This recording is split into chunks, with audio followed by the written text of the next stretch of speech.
अध्याय 8 भगवान का पेय। शिव और नंदी राजसी विश्राम गृह वापस लौट रहे थे। शिव ने निर्णय लिया था वह अकेले ही भोजन करेगा। नंदी शिव के कुछ कदम पीछे चल रहा था। उसका सिर स्वप्रत्यारोप से में नीचे झुका हुआ था। प्रभु, मुझे क्षमा करें। शिव मुड़ा और उसने नंदी को घूर कर देखा। आप सही हैं प्रभु, हम लोग अपनी समस्याओं में और नीलकंठ की खोज में इतने व्यस्त थे कि हमें हमारे द्वारा किए जा रहे अप्रवासियों के लिए अनुचित व्यवहार का एहसास ही नहीं हुआ। मैंने आपको बहकाया है प्रभु, मैंने आपसे झूठ कहा था। शिव ने कुछ भी नहीं कहा। वह नंदी की आंखों में गहरे झांक रहा था। मैं अत्यधिक क्षमा प्रार्थी हूँ प्रभु, मैंने आपके साथ विश्वासघात किया है। आप जो भी दंड देंगे वह मुझे स्वीकार होगा। शिव के होठों पर एक हल्की सी मुस्कान आई। उसने नंदी के कंधे पर हल्की थपकी लगाई, जैसे संकेत दे रहा हो कि उसने नंदी को क्षमा कर दिया है। लेकिन उसकी आंखों ने एक स्पष्ट संदेश भी दिया, मुझसे कभी झूठ नहीं बोलना मित्र। नंदी ने सिर हिलाया और फुसफुसा कर कहा, कभी नहीं प्रभु, कभी भी नहीं। मैं अत्यधिक शर्मिंदा हूँ। भूल जाओ नंदी, शिव ने कहा। उसकी मुस्कान अब और बड़ी हो गई थी। अब वे अतीत की बातें हैं। वह मुड़ा और उसने चलना पुनः प्रारंभ कर दिया। अचानक ही शिव ने सिर हिलाया और बहुत ही धीमे स्वर में कहा, विचित्र लोग हैं। आपने कुछ कहा प्रभु? नंदी ने पूछा। नहीं, कुछ विशेष नहीं। मैं तुम्हारे समाज की कुछ मनोरंजक बातों के बारे में सोच रहा था। मनोरंजक प्रभु? नंदी ने पूछा। अब वह कुछ अधिक आत्मविश्वास से भरा हुआ था, क्योंकि उसके प्रभु उससे बोल रहे थे। बात यह है कि तुम्हारे देश के कुछ लोग ऐसा सोचते हैं कि मात्र मेरा नीला गला उन्हें उनके असंभव कार्य को पूरा करने में मदद करेगा। कुछ लोग वास्तव में मानते हैं कि मेरा नाम इतना पवित्र हो चुका है कि वे उस नाम को बोल भी नहीं सकते। नंदी थोड़ा सा मुस्कुराया। उधर दूसरी ओर शिव ने कहना जारी रखा था, कुछ लोग स्पष्ट रूप से सोचते हैं कि मेरी कोई आवश्यकता नहीं है। असल में वे यहाँ तक सोचते हैं कि मेरा स्पर्श करना इतना प्रदूषित करता है कि मुझे शुद्धिकरण की आवश्यकता है। शुद्धिकरण? आपको इसकी क्यों आवश्यकता है प्रभु? थोड़ा चिंतित होते हुए नंदी ने पूछा। शिव ने अपने शब्दों को संभाल कर रखा। ऐसा है कि मैंने किसी को स्पर्श किया और मुझसे कहा गया कि मुझे शुद्धिकरण करवाना आवश्यक है। क्या? आपने किसको स्पर्श किया प्रभु? क्या वह विकर्म व्यक्ति था? अत्यधिक चिंतित नंदी पूछा। मात्र एक विकर्म व्यक्ति को स्पर्श करने पर ही आपको शुद्धिकरण की आवश्यकता हो सकती है। शिव के मुख का रंग अचानक ही बदल गया। उसकी आंखों के सामने से पर्दा उठ गया था। उसे सहसा उस दिन की समस्त घटनाओं का महत्व समझ में आ गया था। स्पर्श करने पर उसका तेजी से हटना, गुरुजी और कृतिका की आघात लगने जैसी प्रतिक्रिया। तुम विश्राम गृह को जाओ नंदी, मैं तुमसे वहीं मिलता हूँ, शिव ने कहा और विश्राम गृह के उद्यान की ओर मुड़ गया। प्रभु, क्या हुआ? शिव के साथ तेज कदम मिलाने के प्रयास के साथ नंदी ने पूछा। क्या आपने शुद्धिकरण करवाया अथवा नहीं? तुम विश्राम गृह को जाओ नंदी, तेजी से उससे दूर जाते हुए शिव ने कहा। मैं तुम्हें वहीं मिलता हूँ। शिव ने लगभग 1 घंटे तक प्रतीक्षा की, किंतु वह व्यर्थ रही, क्योंकि सती वहां नहीं आई। उस क्षण को कोसते हुए वह वहीं अकेला ही तख्त पर बैठ गया। जिस क्षण वह भयावह विचार उसके मन में उपजा था, मैंने आखिर यह कैसे सोच लिया कि मेरा स्पर्श सती को प्रदूषित लगेगा? मैं सचमुच ही नीरा मूर्ख हूँ। उसने अपने मन में उस दुर्भाग्यशाली मुलाकात के प्रत्येक क्षण को टटोला और उसके प्रत्येक पहलू पर विचार किया। यदि आपको कुछ भी होता है तो स्वयं को कभी भी क्षमा नहीं कर पाऊंगी, उसने कहा था। यह कहने का उसका तात्पर्य क्या था? क्या उसके मन में मेरे प्रति कुछ भावनात्मक लगाव है, या फिर वह एक ऐसी आदरणीय स्त्री है जो किसी दूसरे के दुर्भाग्य का कारण बनना नहीं देख सकती है, और उसे स्वयं को निकृष्ट क्यों समझना चाहिए? यह विकर्म की पूरी अवधारणा ही मूर्खता प्रतीत होती है। अब वह आने वाली नहीं थी। इसका एहसास होते ही शिव उठ खड़ा हुआ। उसने तख्त को बहुत बल लगाकर ठोकर मारी तो उसे आभास हुआ कभी उसके सुन्न हुए पांव के अंगूठे में पुनः संवेदना लौट चुकी थी। चिल्लाकर कोसता हुआ वह विश्राम गृह की ओर वापस चलने लगा। नित्य मंडप के पास से गुजरते हुए उसने देखा कि वहाँ कुछ गिरा पड़ा था। वह उसे उठाने की नीयत से उसके निकट गया। वह मणियों का कंगन था। उसने उसके दाएं हाथ पर उसे देखा था। उसका धागा टूटा हुआ नहीं लग रहा था। क्या उसने जानबूझकर गिराया होगा? उसने पहले उसे सूंघा। सांझ के सूरज की चुंबन वाली पवित्र झील की उसमें महक थी। उसने अति रुचिकर ढंग से होठों से लगाया और कोमलता से उसका चुंबन लिया। मुस्कुराते हुए उसने अपनी कमर में बंधी थैली में उसे रख लिया। वह मंदार पर्वत से वापस आएगा और उससे मिलेगा। उसे उससे मिलना ही होगा। यदि आवश्यक हुआ तो वह संसार के नष्ट होने तक उसे मनाएगा। वह उसे पाने के लिए समस्त मानवजाति से युद्ध करेगा। उसके बिना उसकी जीवन यात्रा अधूरी थी। उसका हृदय इसे जानता था। उसकी आत्मा यह जानती थी। अब और कितनी दूर है प्रधानमंत्री महोदया? एक उत्सुक बालक की तरह चंचल होकर नंदी ने पूछा। ऐसा केंद्र जहाँ देवताओं के पेय का उत्पादन होता है। उस रहस्यपूर्ण मंदार पर्वत का भ्रमण किसी मेलुहावासी के लिए विशेष सम्मान की बात थी। अधिकतर सूर्यवंशियों के लिए मंदार पर्वत साम्राज्य की आत्मा था, क्योंकि जब तक वह सुरक्षित था उनका सोमरस भी सुरक्षित था। देवगिरी को छोड़े हुए मात्र 1 घंटा ही बीता है अधिपति, मुस्कान के साथ कनखला ने कहा। मंदार पर्वत तक 1 दिन की यात्रा होती है। दरअसल इस सवारी की खिड़की पर यह जो झिलमिली लगी हुई है, इसके कारण बाहर कुछ भी दिखाई नहीं दे रहा है। और चूंकि मैं सूरज को देख भी नहीं सकता, तो मैं यह भी नहीं बता सकता कि कितना समय बीत चुका है। इसी कारण मैं पूछ रहा था। प्रहर का कंदील आपके ठीक पीछे है अधिपति। यह झिलमिली आपकी सूर्य की तीव्र किरणों से सुरक्षा के लिए है। कनखला के इस तर्क पर शिव मुस्कुराया। वह इस बात को अच्छी तरह से समझ रहा था कि वे झिलमिलियाँ उनकी सुरक्षा के लिए नहीं थीं, बल्कि वे मंदार की सुरक्षा के लिए थीं। उस स्थल को परम गोपनीय रखने के लिए बहुत ही कम लोग ऐसे थे जिन्हें उसके सही स्थल की जानकारी थी। मंदार पर्वत की ओर जाने वाली सड़क और उस पर चलने वाले राहगीरों के लिए अरिष्टनेमी नामक सैनिकों का एक विशेष दस्ता लगाया गया था। मंदार पर्वत के वैज्ञानिकों, अरिष्टनेमी दलों एवं उन व्यक्तियों जिन्हें सम्राट ने प्राधिकृत किया हो, उनके अलावा उस पहाड़ पर जाने की अथवा उसके स्थल को जानने की किसी अन्य को अनुमति नहीं थी। यदि चंद्रवंशी मंदार पर आतंकी आक्रमण करते हैं तो मेलुहा के लिए सब कुछ समाप्त हो जाएगा। हम वहाँ किससे मिलेंगे कनखला? शिव ने पूछा। प्रभु, हम बृहस्पति से मिलेंगे। वे साम्राज्य के मुख्य वैज्ञानिक हैं। हमारे समस्त साम्राज्य हेतु सोमरस उत्पादन के लिए वैज्ञानिकों के दल का वे नेतृत्व करते हैं। निसंदेह वे अन्य क्षेत्रों में भी शोध करते हैं। एक पक्षी संदेशवाहक पहले ही उनके पास आपके आगमन का समाचार लेकर भेजा जा चुका है। हम लोग उनसे कल प्रातः भेंट करेंगे। शिव ने धीमे से सिर हिलाया और मुस्कुराकर कनखला को देखते हुए कहा, धन्यवाद। नंदी ने प्रहर कंदील को पुनः देखा और शिव अपनी पुस्तक पढ़ने लगा। अत्यंत ही भयावह युद्ध के बारे में वह एक बहुत ही मनोरंजक हस्तलिखित कथा थी, जो सहस्त्रों वर्ष पूर्व देवों एवं असुरों के मध्य लड़ा गया था। अनंत काल तक चलने वाला सत्य एवं असत्य के मध्य का विरोधात्मक युद्ध। देवों ने भगवान रुद्र अर्थात महादेव, देवों के देव की मदद से असुरों को पराजित किया था और संसार में पुनः सत्य की स्थापना की थी। आशा है कि आपको अच्छी नींद आई होगी प्रभु, कनखला ने शिव से पूछा।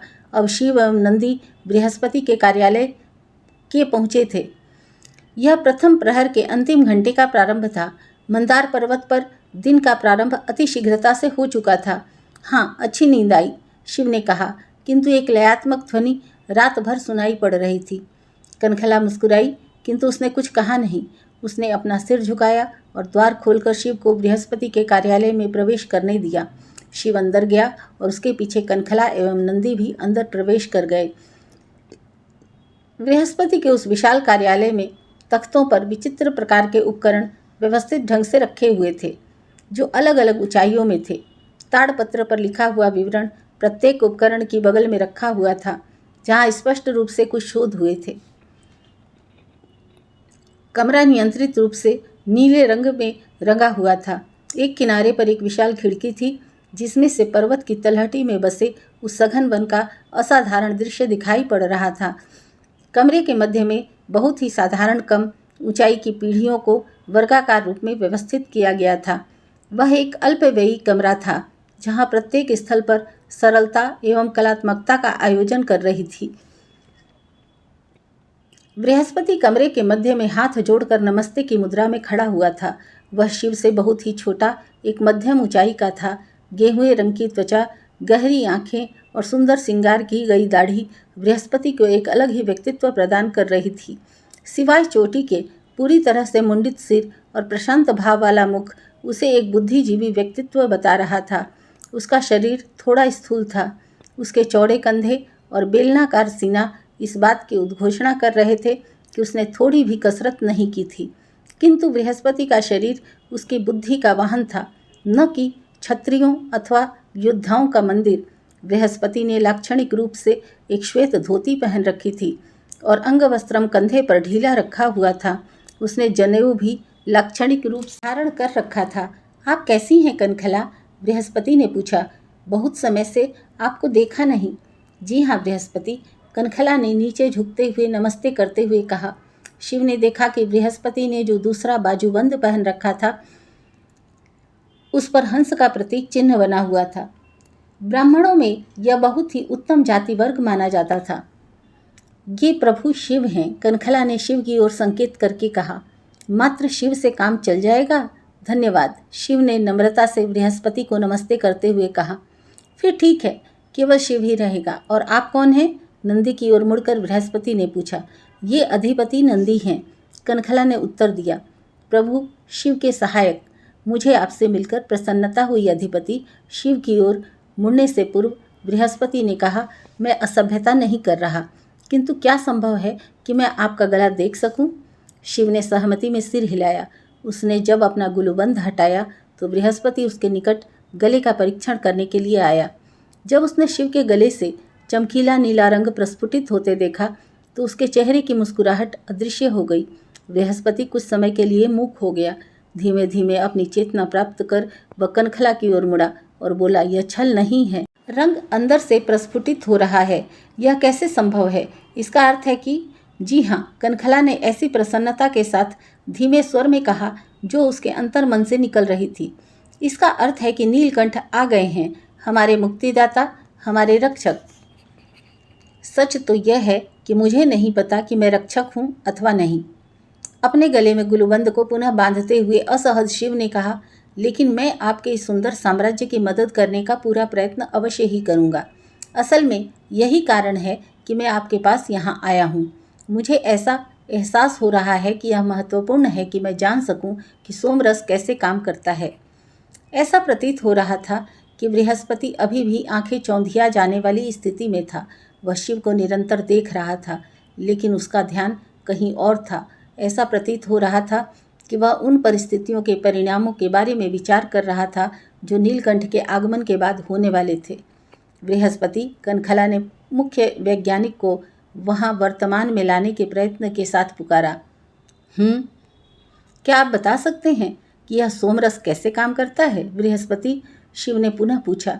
निसंदेह, जैसे ही उसकी आंखें पुनः अपने सामने खड़े लोगों पर आ टिकी, बृहस्पति ने झट से कहा। फिर नंदी का ध्यान आते ही उसने पूछा, अधिपति के समक्ष बोलना क्या उचित होगा? नंदी मेलुहा में हमेशा मेरे साथ रहा है, शिव ने कहा। मैं आशा करता हूँ कि उसका रहना उचित ही होगा। नंदी अत्यंत द्रवित हो गया कि उसके प्रभु अभी भी उस पर विश्वास करते थे और उसे प्रकट भी करते थे।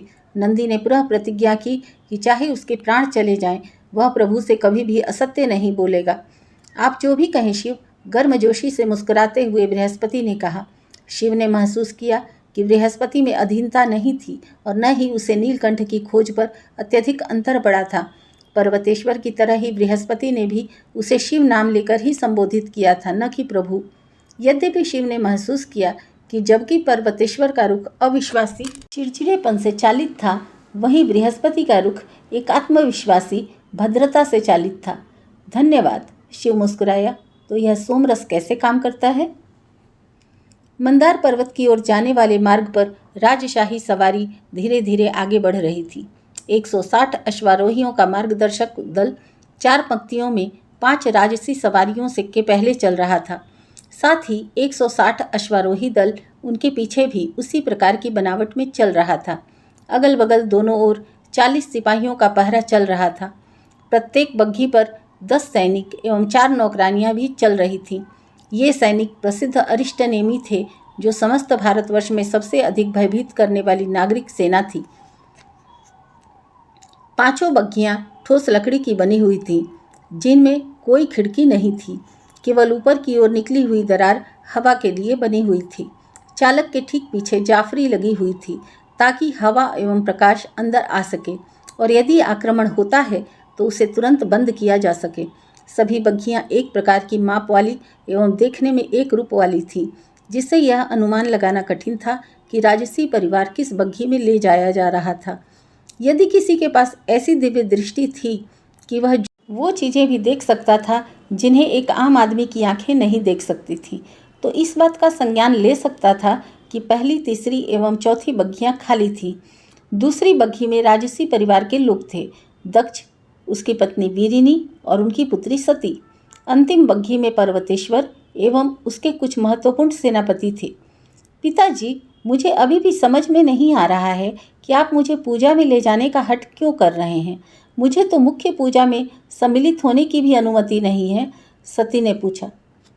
मैंने तुम्हें पहले भी बहुत बार कहा है, दक्ष ने सती के हाथ पर प्यार से थपकी देते हुए कहा। मेरी कोई भी पूजा पूर्ण नहीं होती जब तक कि मैं तुम्हारा मुख न देख लूं। मैं इन बेकार के नियमों की परवाह नहीं करता। पिताजी, सती ने शर्मिंदगी वाली मुस्कान तथा थोड़ा उलाहना देने के लिए सिर हिलाकर कहा। वह जानती थी कि उसके पिता का इस तरह से विधियों का अनादर करना उचित नहीं था। सती की माता वीरिनी ने बड़ी ही अनुपयुक्त मुस्कान के साथ दक्ष को देखा। उसके बाद एक क्षण सती की ओर देखकर पुनः अपनी पुस्तक में रम गई। राजसी सवारी से कुछ ही दूरी पर सघन वन में 50 सैनिकों का एक दल लुक छिप कर बिना कोई ध्वनि किए चल रहे थे। सैनिकों ने चमड़े से बने हल्के कवच अपने धड़ पर पहन रखे थे और उनकी धेतियां सैन्य शैली में बंधी हुई थी, ताकि उनको चलने फिरने में असुविधा न हो। प्रत्येक के पास 2 तलवारें, एक लंबा चाकू और एक धातु एवं चमड़े से बनी ढाल थी, जो उनकी पीठों पर लटकी हुई थी। उनमें से एक सुंदर नवयुवक, जिसका चेहरा युद्ध से लगे घाव से शोभायमान हो रहा था, उसने गहरे भूरे रंग की पगड़ी पहन रखी थी, जो इस बात का संकेत कर रही थी कि वह अधिपति था। उसके चमड़े का कवच बहुत ढीला बंधा हुआ था और एक सोने का हार एवं एक बाजूबंद उसके ऊपर बाहर निकलकर झूल रहा था। उस बाजूबंद पर श्वेत रंग का क्षैतिय अर्धचंद्राकार चंद्रमा बना हुआ था, अर्थात चंद्रवंशियों का प्रतीक चिन्ह।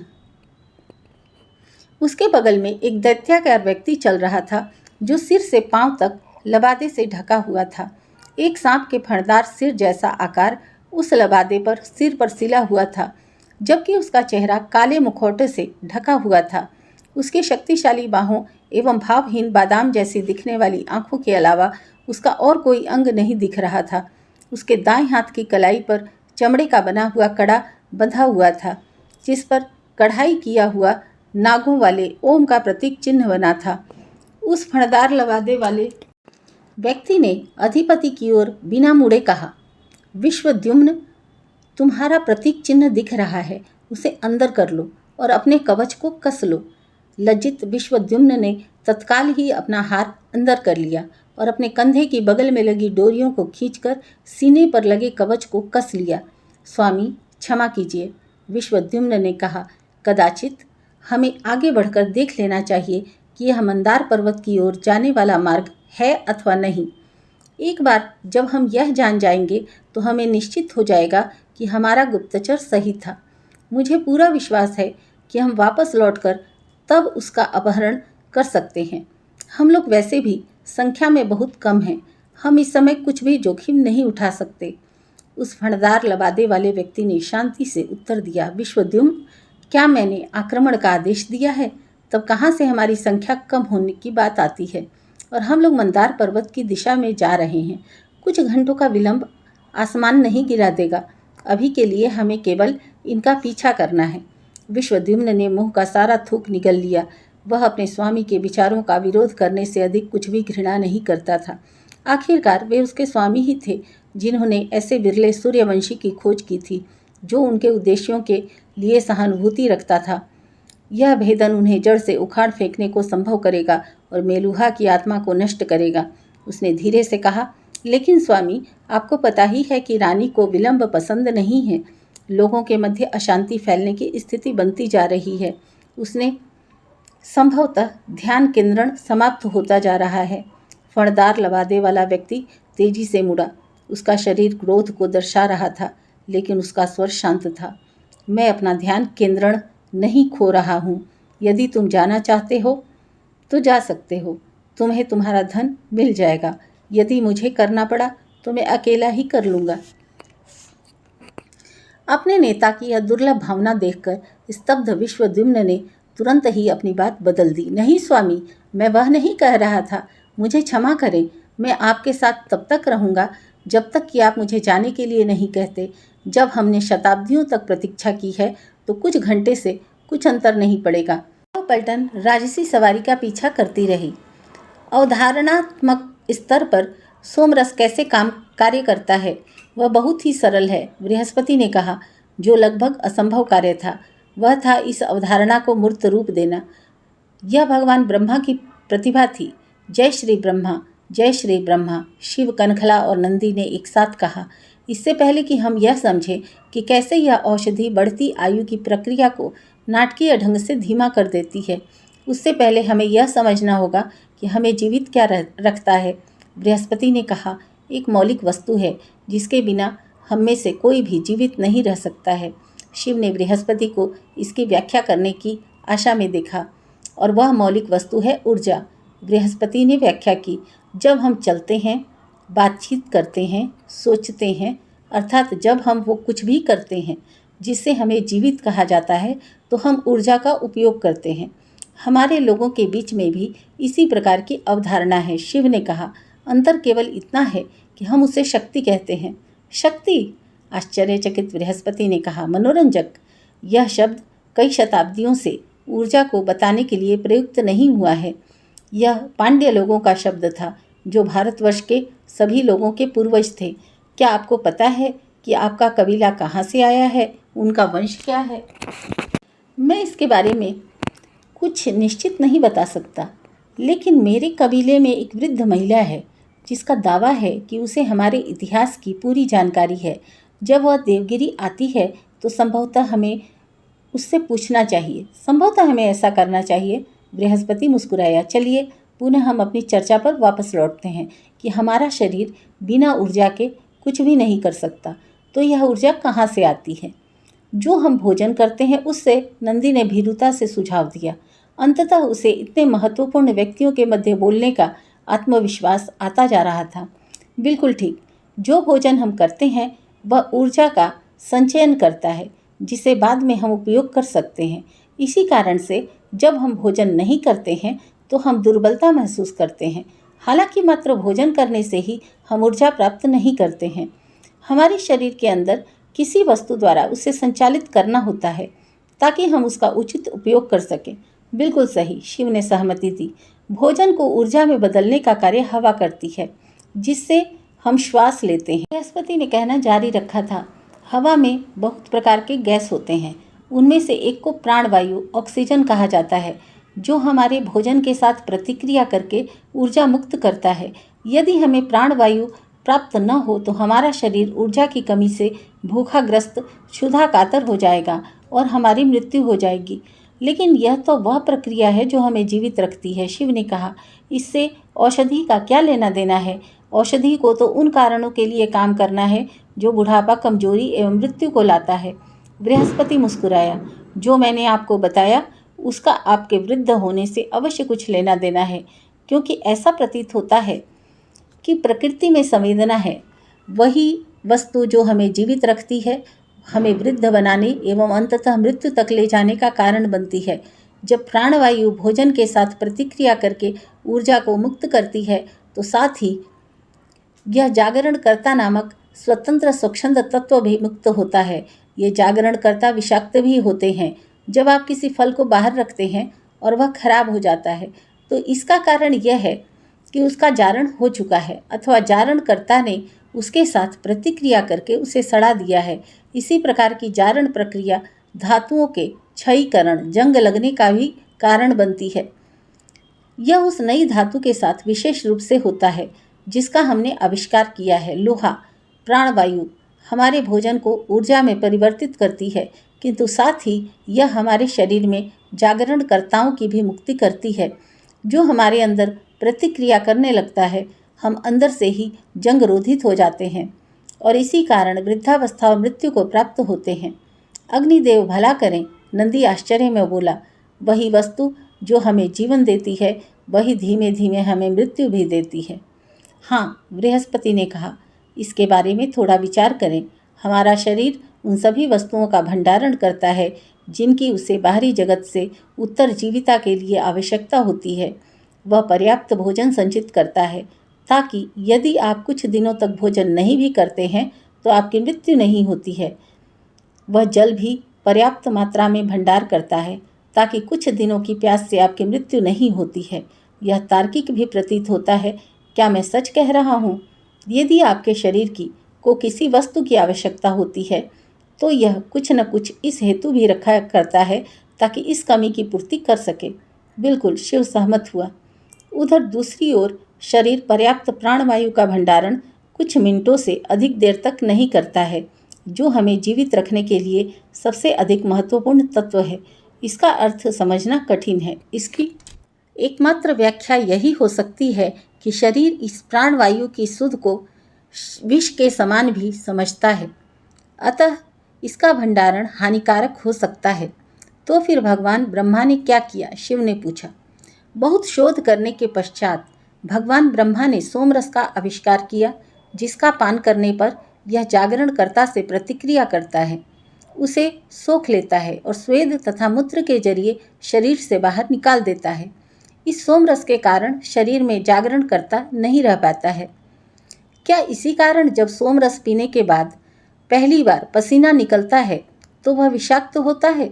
हाँ, सोमरस के पान के बाद जो स्वेद बाहर निकलता है वह विशेषकर हानिकारक होता है। इतना ही नहीं, इस बात को भी याद रखिए कि सोमरस के पान करने के बाद स्वेद एवं मूत्र कई वर्षों तक विषाक्त रहता है, अतः इसे आपको अपने शरीर से बाहर तो निकालना है और साथ में यह भी सुनिश्चित करना है कि यह किसी अन्य पर प्रभाव न करे।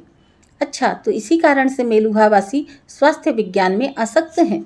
हाँ, इसी कारण से प्रत्येक मेलुहावासी को दो वस्तुओं की शिक्षा शैशवावस्था में ही दे दी जाती है, जल एवं स्वास्थ्य विज्ञान।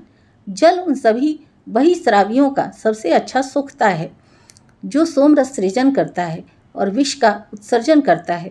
मेलुहावासियों को बताया जाता है कि आप बाल्टी भर भर कर जल का पान करें और जिन वस्तुओं को धोया जा सकता है उसे अवश्य धोएं। मेलुहावासी दिन में कम से कम 2 बार स्नान करते हैं। प्रत्येक अपमार्जन एक विशेष कमरे में किया जाता है और विषाक्त एवं गंदे जलमल निकासी ढकी हुई नालियों द्वारा सुरक्षित ढंग से नगर के बाहर पहुंचा दिया जाता है। स्वास्थ्य विज्ञान का कड़ा मानक। शिव मुस्कुराया, क्योंकि उसे कश्मीर में पहले ही दिन इस बारे में आयुर्वेदी के वे कड़े वचन याद आ गए थे। उसने पूछा, सोमरस का उत्पादन कैसे होता है? इसके उत्पादन में बहुत कठिनाइयों का सामना करना पड़ता है। इसके लिए ढेर सारी आवश्यक सामग्रियों की आवश्यकता होती है जो सरलता से उपलब्ध नहीं होती है। उदाहरण के लिए संजीवनी वृक्ष। इस साम्राज्य में इस वृक्ष का रोपण बृहद स्तर पर किया जाता है। इसके उत्पादन की प्रक्रिया के परिणाम स्वरूप अत्यधिक ताप निकलता है। इस प्रक्रिया के दौरान हमें अत्यधिक जल की आवश्यकता होती है ताकि मिश्रण को यथावत रखा जा सके। प्रक्रिया प्रारंभ करने के पूर्व संजीवनी वृक्ष की शाखाओं का सरस्वती नदी के जल के साथ मंथन किया जाता है। अन्य स्रोतों का जल इस प्रक्रिया में प्रभावी नहीं होता है। वह जो विचित्र स्वर मुझे हमेशा सुनाई देता है, क्या उसी मंथन का है? यह वास्तव में उसी की ध्वनि है। हमारे पास विशालकाय मंथन उपकरण हैं जो इस पर्वत के आधार पर एक गुफा में स्थित हैं। सरस्वती का जल एवं जटिल प्रक्रिया वाली नहरों की व्यवस्था से यहाँ लाया जाता है। जल को एक अत्यधिक विशाल कुंड में संचित किया जाता है, जिसे हम प्रेम भाव से सागर कहते हैं। सागर? एक समुद्र? आप एक कुंड के पानी को इस नाम से पुकारते हैं? आश्चर्यचकित शिव ने पूछा, क्योंकि उसने इसके बारे में लोक कथा सुनी थी कि एक अत्यधिक विशाल एवं अंतहीन जलपिंड को सागर कहा जाता है। यह थोड़ी अत्युक्ति है, बृहस्पति ने मुस्कुराहट के साथ स्वीकार करते हुए कहा, किंतु यदि आप उसे देखेंगे तो उसके आकार को देखने के बाद अनुभव करेंगे कि हमारा इस नाम से पुकारना उतना अनुचित भी नहीं है। अच्छा तो ठीक है, मैं अवश्य ही उन सभी सुविधाओं को देखना पसंद करूँगा। कल रात जब हम आए थे तो बहुत देर हो चुकी थी, इसलिए मैंने अभी तक इस पहाड़ का बहुत कम ही हिस्सा देखा है। मध्याह्न भोजन के उपरांत मैं आपको दिखाने ले चलूँगा, बृहस्पति ने कहा। शिव उत्तर में धीमे से मुस्कुराया। वह कुछ कहने वाला था, लेकिन कनखला और नंदी को देखकर उसने स्वयं को रोक लिया। बृहस्पति ने उस हिचकिचाहट को देख लिया था। उसने महसूस किया कि शिव कुछ पूछना चाहते थे, किंतु नंदी एवं कनखला की उपस्थिति में वे पूछ नहीं पा रहे थे। बृहस्पति उनकी ओर मुड़ा और बोला, मेरा विचार है कि शिव मुझसे कुछ पूछना चाहते हैं। क्या मैं आप लोगों से बाहर प्रतीक्षा करने का अनुरोध कर सकता हूँ? यह बृहस्पति द्वारा आदर प्राप्ति की माप को दर्शाता था कि कनखला तुरंत ही बाहर जाने के लिए खड़ी हो गई। उसने नमस्ते किया और बाहर चली गई। नंदी ने उसका अनुसरण किया। बृहस्पति एक मुस्कान के साथ शिव की ओर मुड़ा। आप वह प्रश्न क्यों नहीं पूछते जिसे पूछने के लिए आप आए हैं?